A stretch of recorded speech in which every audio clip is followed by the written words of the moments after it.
Sabe, quando a gente fala sobre cristianismo, é muito comum focarmos em Deus Pai e em Jesus. Mas e a terceira pessoa da Trindade? Pois é, hoje a gente vai mergulhar fundo para entender qual é o papel fundamental da obra do Espírito Santo. Então, fica a pergunta, né? Se Deus não é só uma força distante ou uma ideia lá no céu, como que ele age de verdade no nosso mundo, aqui e agora? A teologia cristã dá uma resposta bem direta para isso. É através da obra do Espírito Santo. Ok, então essa é a definição principal que vai guiar a nossa conversa. Dentro da ideia da Trindade, que é um só Deus em três pessoas, o Espírito Santo é aquele que torna a presença de Deus algo palpável, ativo, especialmente depois que Cristo subiu aos céus. Bom, e esse aqui é o nosso mapa para hoje. A gente vai passar por 5 aspectos do trabalho do Espírito e no final vamos ver uma parte que é crucial: como a nossa resposta, como seres humanos, interage com tudo isso. A primeira grande ideia é a seguinte: o Espírito Santo não é só uma força impessoal, uma energia. Não. Ele é a manifestação da própria presença de Deus com a gente, hoje. Dá para pensar nele como uma ponte entre a nossa realidade agora e o futuro que Deus prometeu. E olha só que interessante essas duas metáforas. O Espírito é descrito como uma garantia, sabe? Como se fosse o sinal de um contrato, a prova de que o combinado vai ser cumprido.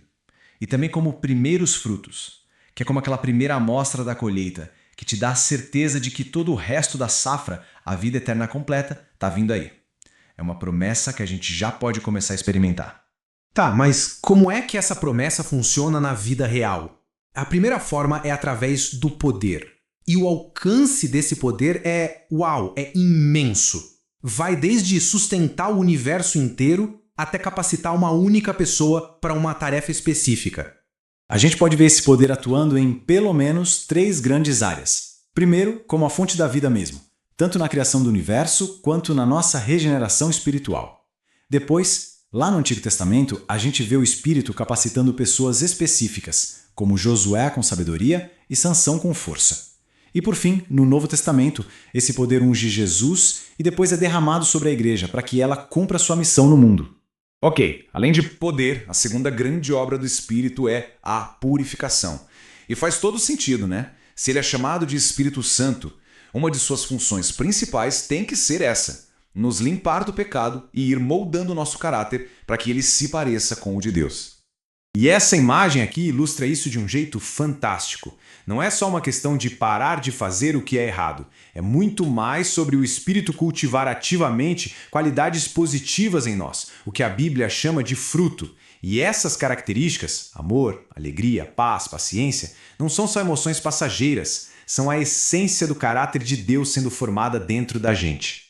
Chegamos na terceira obra, a revelação. Afinal de contas, como é que a gente pode saber o que Deus pensa ou o que Ele quer? Como a gente consegue discernir a verdade? Bom, é o Espírito Santo que entra em cena como nosso comunicador divino, iluminando nossa mente e nosso coração. E essa revelação não acontece de um jeito só, não. Ela tem várias facetas. Tem a parte externa, que foi a inspiração para que as escrituras fossem escritas, mas o trabalho continua, digamos, do lado de dentro. Ele nos guia, nos ensina, nos dá uma certeza interior sobre a salvação e pode até mesmo mudar a vibe de um lugar, sabe? Tornando a presença de Deus quase palpável. E essa citação de Jesus é chave para entender isso. O Espírito não é um manual de regras estático. Ele é um professor ativo, um conselheiro pessoal que nos lembra da verdade de Deus bem na hora em que a gente mais precisa. Agora, a quarta função, a unificação. Pensa só. No mundo que vive nos separando por etnia, classe social, cultura, o Espírito Santo tem essa tarefa radical de criar uma comunidade única e coesa a partir de pessoas completamente diferentes. E essa comunidade é a igreja. E essa imagem aqui resume tudo, né? Uma diversidade imensa de pessoas que são fundidas em um só corpo, por um só Espírito. E o mais legal é que essa unidade não apaga quem a gente é, não apaga as diferenças. Pelo contrário, ela harmoniza as nossas diferenças para um propósito muito maior. O ponto principal aqui, o que a gente precisa pegar, é que o Espírito Santo derruba ativamente as barreiras sociais. O tal do batismo no Espírito é o que cria essa nova comunidade. Isso era algo revolucionário para a época. Imagina juntar judeus e gregos, escravos e pessoas livres, na mesma comunidade, como iguais. Bom, E para fechar, a gente chega num ponto que é crucial. A obra do Espírito não é uma coisa automática, tipo mágica. A forma como a gente experimenta o poder e a bênção dele está ligada diretamente à nossa resposta. Vamos ver a primeira resposta negativa: entristecer o espírito. Isso acontece quando a gente peca. A imagem aqui é a de um relacionamento pessoal. É como se nossas atitudes pudessem de fato causar tristeza à presença de Deus que habita em nós. Subindo um degrau na gravidade, temos o apagar o espírito. A metáfora aqui é a de apagar um fogo mesmo. É como jogar água nas brasas, sabe? Significa suprimir ativamente a manifestação e a influência do espírito, seja na nossa vida ou na comunidade.